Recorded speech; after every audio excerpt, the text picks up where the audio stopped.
Bom dia, bem-vindos a mais um Favas Contadas. Hoje vamos conversar com o Artur Torres Pereira, presidente do Clube Português de Monteiros, a Associação Nacional de Caça Maior. Artur, muito obrigado pela disponibilidade de algum tempo de partilhar aqui connosco. É um gosto, muito obrigado. Ainda a propósito e no rescaldo do triste episódio da Torre Bela, pode haver aqui uma série de consequências ligadas a alterações aqui no setor da caça. Gostava de perceber um bocadinho o que é a visão do Clube Português de Monteiros, sendo que é uma das organizações mais antigas do setor da caça. Muito obrigado. Bom dia, é um gosto estar consigo e a partilhar estas impressões. O Clube Português de Monteiros é a mais antiga organização do setor da caça, está a fazer 40 anos, dentro em breve.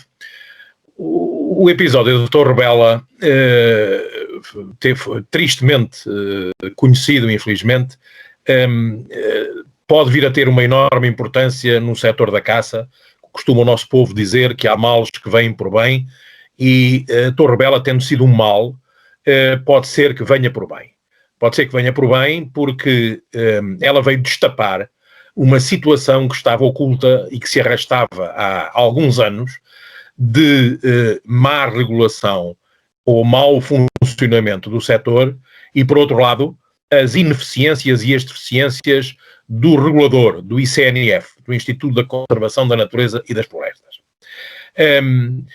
Evidentemente, na Torre Bela o que se passou não tem nada a ver com caça, isso é uma coisa que ficou logo assente para toda a gente. Aquilo tem a ver antes com a falta de respeito para com a caça, para com as suas normas éticas e morais, e também para com a floresta e com o território da Torre Bela, onde, em princípio, se irão substituir 700 hectares de árvores por uns largas centenas de milhares de painéis fotovoltaicos. Pode ser legítimo e pode ser legal, mas o que é facto é que nós não nos podemos deixar de revoltar com o fim de um património histórico como a Torre Bela.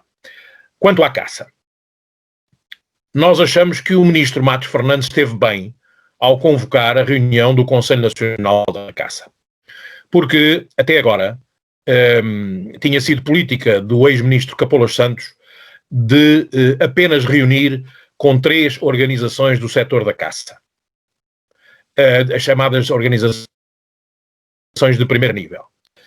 Todas as outras marginalizadas e postas à parte do processo de decisão, de auscultação e de informação do setor.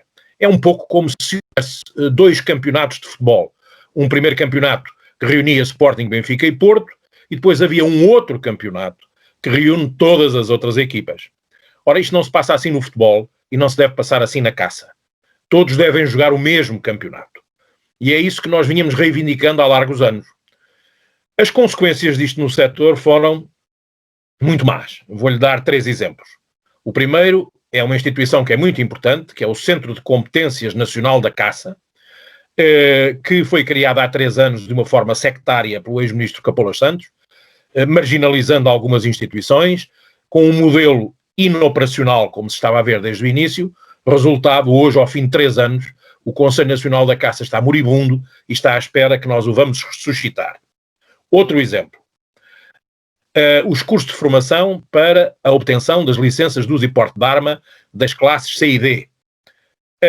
Há 3 anos foi publicada uma portaria que previa que só as organizações do setor da caça de primeiro nível poderiam dar esses cursos de formação para obter essa licença de uso e porte de arma.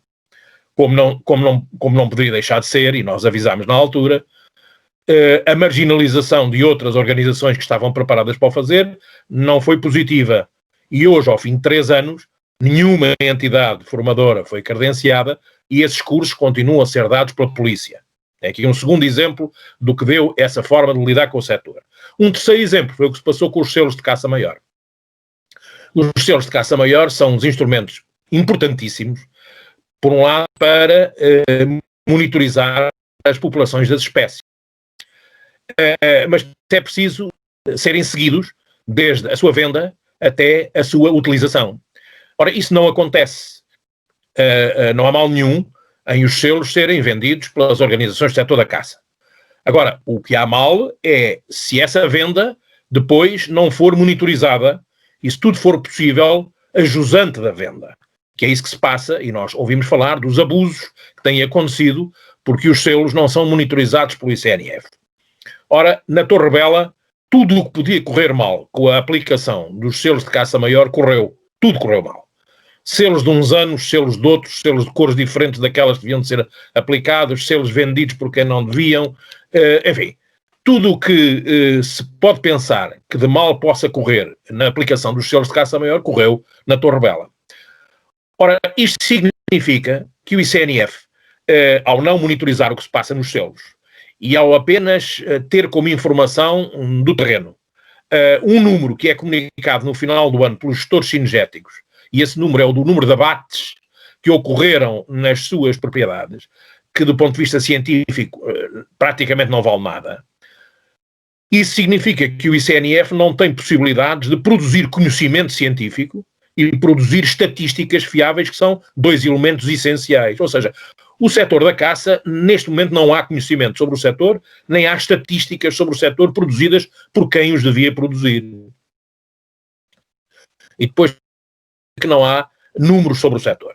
Ora bem, esta situação, portanto, não só o modo como o setor funcionou até agora, distorcido, enviesado, afunilado, baseado apenas na participação de 3 organizações do setor da caça, por um lado. E por outro lado, a forma de intervir no terreno do ICNF, que tem que ter os meios operacionais, administrativos, técnicos indispensáveis para poder seguir a situação no terreno e colher as informações fidedignas que lhe permitam aceder e formar conhecimento e produzir estatísticas. Por exemplo, a Torre Bela demonstrou que aquela organização espanhola é uma organização fantasma em Portugal. Apareceu, organizou, foi-se embora. Ora bem, as organizações que pretendam levar a cabo montarias em Portugal, desde logo montarias, deveriam estar inscritas obrigatoriamente no ICNF, ter uma licença para intervirem, como acontece em toda a Europa, e essa licença, evidentemente, se elas prevaricarem, ser-lhes-ia retirada.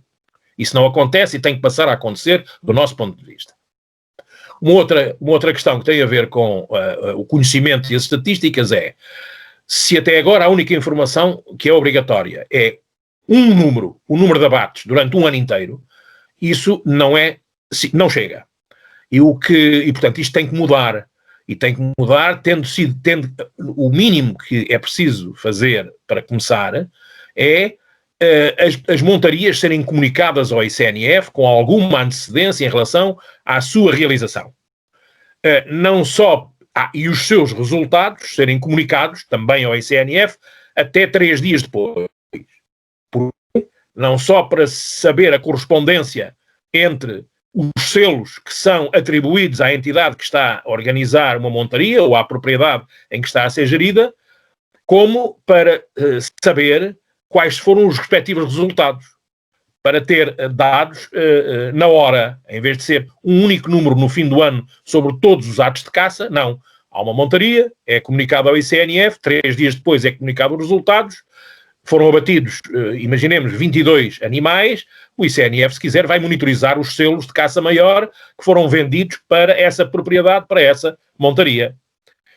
Acresce que este sistema tem a vantagem adicional de se poderem ser detectadas antes as montarias que não deveriam ocorrer, como foi o caso da Torre Bela. Se a montaria da Torre Bela tivesse sido comunicada com antecedência ao ICNF, provavelmente o ICNF teria dito alto, há aqui coisas que não estão bem, os selos não chegam, os selos são de anos anteriores, qual é a perspectiva de abate é muito grande, portanto, vamos ver o que é que se passa. Portanto, a comunicação prévia das montarias tem este aspecto preventivo em relação àquelas que não deveriam ocorrer, e esta da Torre Bela não deveria, seguramente. Portanto, resumindo e concluindo, a Torre Bela foi um detonador que veio pôr em causa muita coisa de um passado recente. De facto, há males que vêm por bem. Quer o funcionamento do ICNF tem que mudar radicalmente. O governo tem que lhe afetar os meios humanos e materiais indispensáveis para que ele cumpra a sua missão. O ICNF, neste momento, os serviços de caça do ICNF, neste momento, a divisão de recursos cinegéticos e aquícolas praticamente não existe, porque está desprovida dos meios técnicos para funcionar. Portanto, esta é a primeira lição da Torre Bela. O ICNF tem que voltar a ser um regulador eficiente. A segunda lição da Torre Bela é que o setor da caça tem que funcionar de forma diferente. Todos têm a sua dignidade. Uns podem ter maior representatividade que outros, mas o campeonato é de todos. E as ameaças que impendem sobre o setor da caça, dos seus adversários e dos seus inimigos, são tão grandes que só com uma verdadeira união, não uma união de fachada, mas aquela união que é feita de unidade na ação, só com uma verdadeira união é que o setor é capaz de resistir aos seus adversários, aos seus inimigos, e ter a força necessária para fazer da caça não algo que é visto de soslaio pela sociedade, mas como uma importantíssima atividade económica indispensável para o produto interno bruto do país. Artur, muito obrigado pela excelente apresentação que fez e de pôr o dedo na ferida de uma série de questões que para vocês são fundamentais. Obrigado pelo contributo aqui para os Favas Contadas, e o que eu espero, enquanto ator que olha para o setor da caça, é que de facto seja possível todos estarem juntos e defender um setor que, como estava a referir, tem um enorme valor para o território, tem um enorme valor para aquilo que é o desenvolvimento rural e que contribui de facto com centenas de milhões de euros para o nosso produto interno bruto, e que noutras geografias é tão valorizado e que em Portugal ainda há um caminho por fazer. Portanto, mais uma vez, Artur, muito obrigado. Oxalá, e muito obrigado pela oportunidade que foi dada ao Clube Português de Monteiros. Muito obrigado. Um abraço, e foi mais um Favas Contadas.